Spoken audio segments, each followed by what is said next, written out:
Okay, we're set here.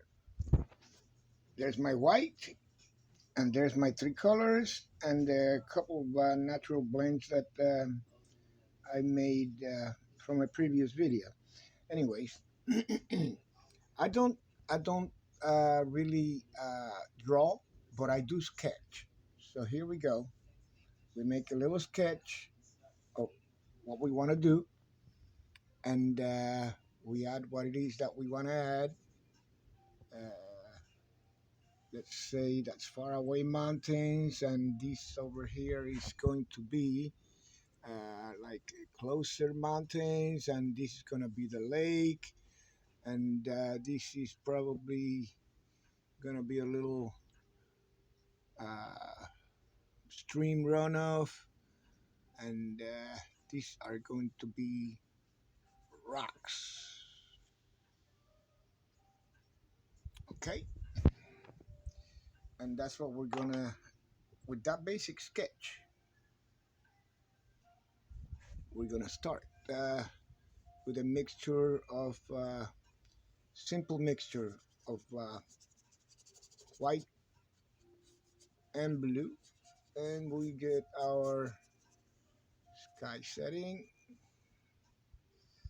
Now we mix a bit.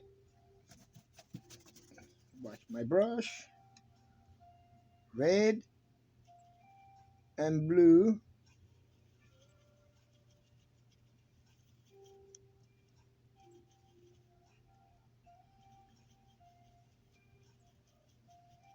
and we go to the faraway mountains.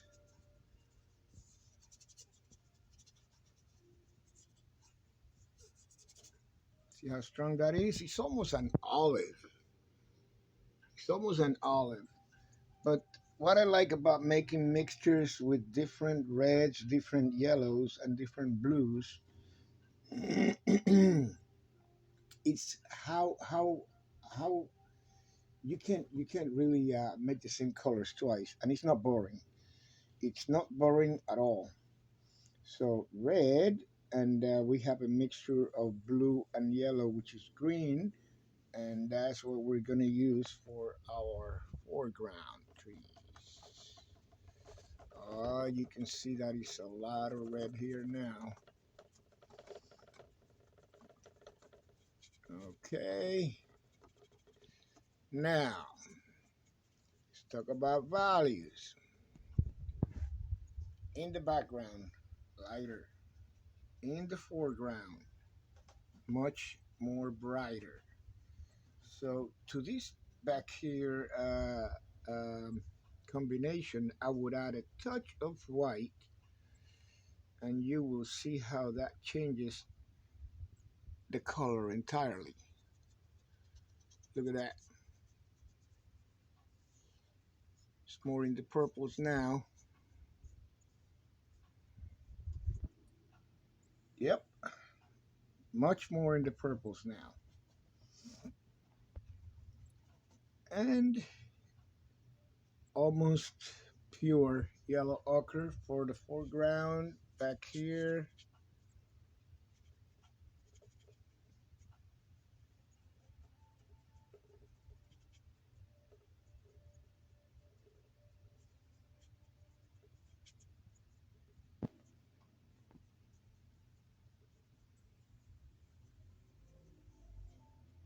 That's good enough. Let's clean our brush.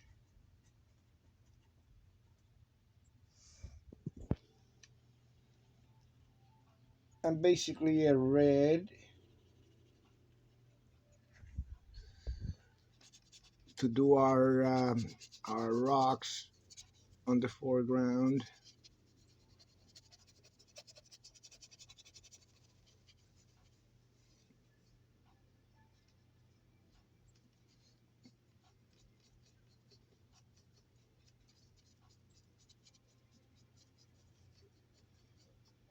Okay,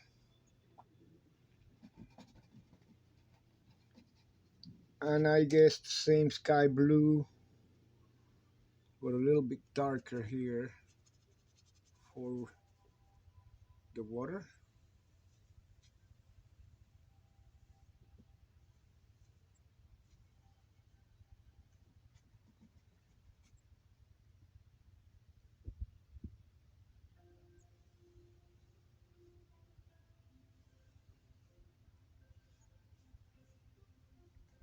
That's that. Now, that's far away. This is more foreground like. Now we have one more guy, that big tree up on the front. So we establish that it's going to be blue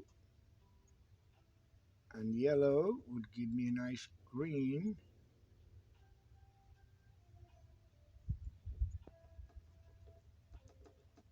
And that's what we're gonna put on here. Nice green. Now that's our basic sketch.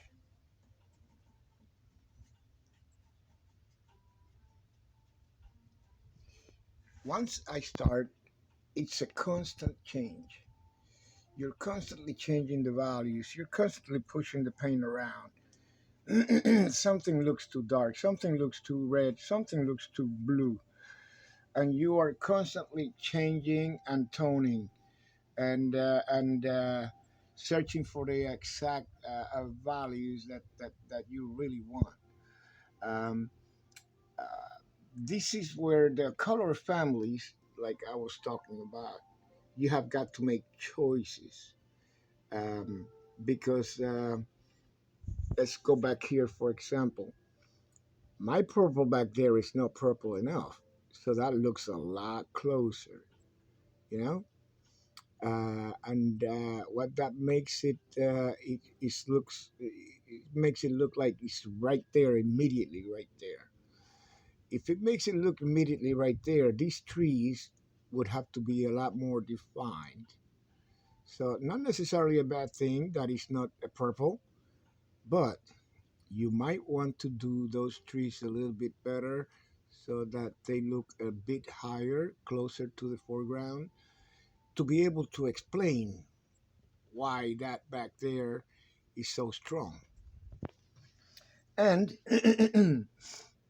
uh, I have deducted that my trees down here, you see the color on them? They're like an olive.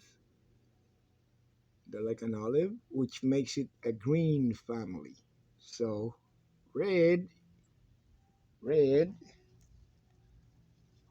is my complementary color for that. And the red we're using here today is this one.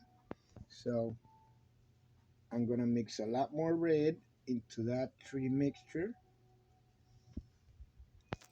and that's what we're gonna use to define my trees up in the foreground, closer, and we be taller. They don't have to look exactly like pine trees or whatever trees. They just have to be there.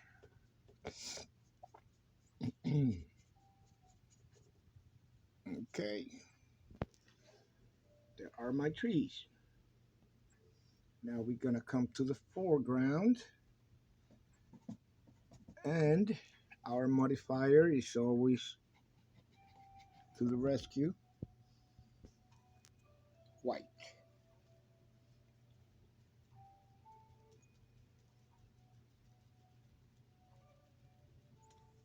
And this is going to determine what's going to be happening here.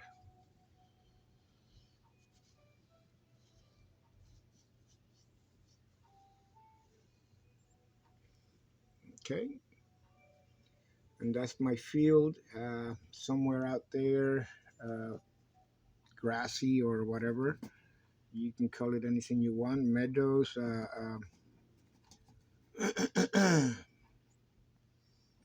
But that's that.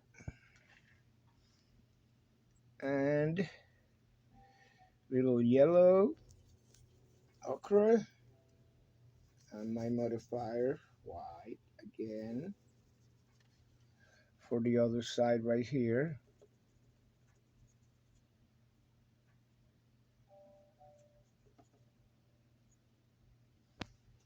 And that's my closer, even more closer grass. Okay, now watch this brush. And guess what? That guy right there,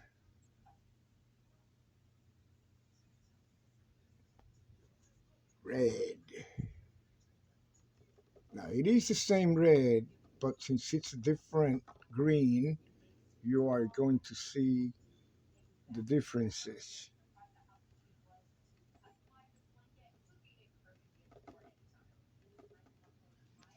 See that?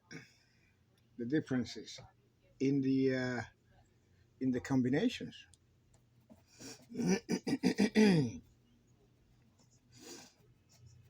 From here on, we can establish that we can define those rocks with a wee bit of white. Now, this is a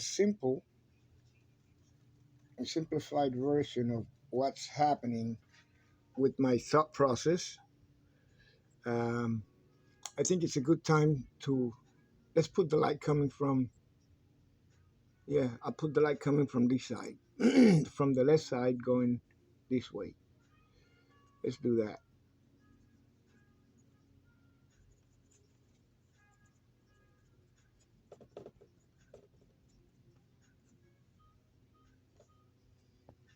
Okay, that's my light coming in from there, and of course, since I highlighted something, I'm gonna have to highlight something else. And that would be the mixture that I made for the tree because he's getting the light from the left hand side also.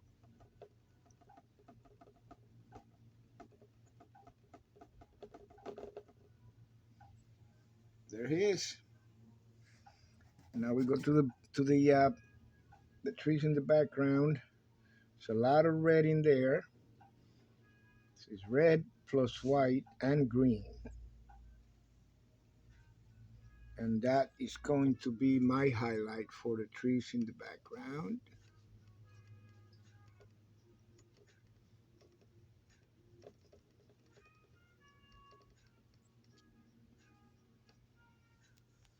Yeah, it looked pretty good.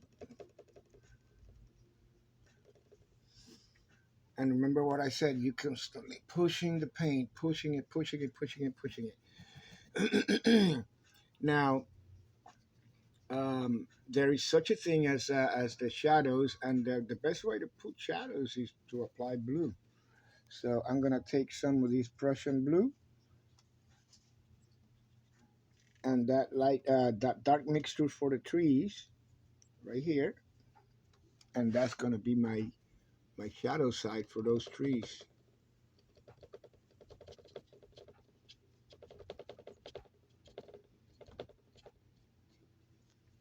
Okay, it's coming together. It's a process.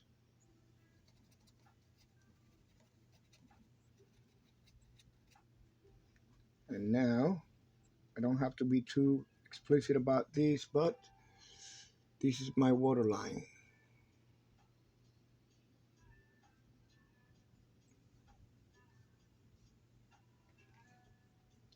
And that's that.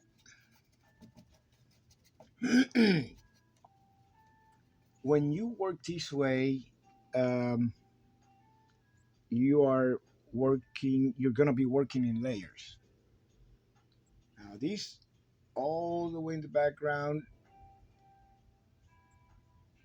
same mixture with a lot more white.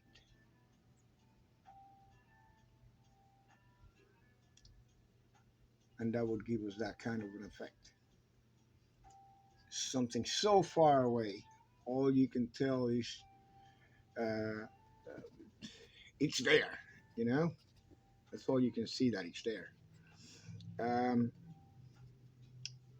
if you like to, if you are like me, you like to go back and keep hitting those rocks until you get them the way that you want them to look, and you want every little cranny and every crack and crevice to show, you're gonna keep coming back with more layers, subsequent layers. If you want the trees more defined, you're gonna work more on that. If you so it depends on what you want and how far you want to take it. Okay. Once you decide how far you want to take it, that's gonna be the work of art that you are uh, representing. That's my shadow for that foreground tree. And we can actually add more shadows here in the rocks wherever we want them to be darker. And remember that to make these rocks are in the red family. Uh, so being in the red family, a green is what's gonna make it look darker. And I will make us nice blue and yellow ochre, and that's my green right there. Let's see how it looks.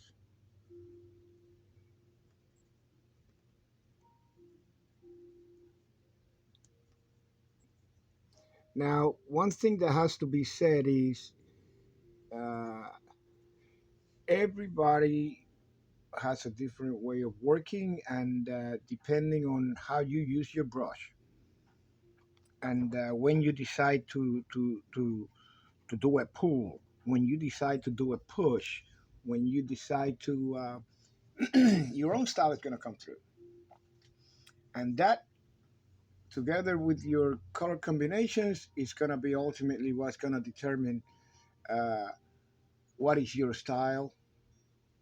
uh, you're going to work on polishing it and getting rid of the stuff that you don't like, does not look good, or does not work for you. All right, let's leave it here for now.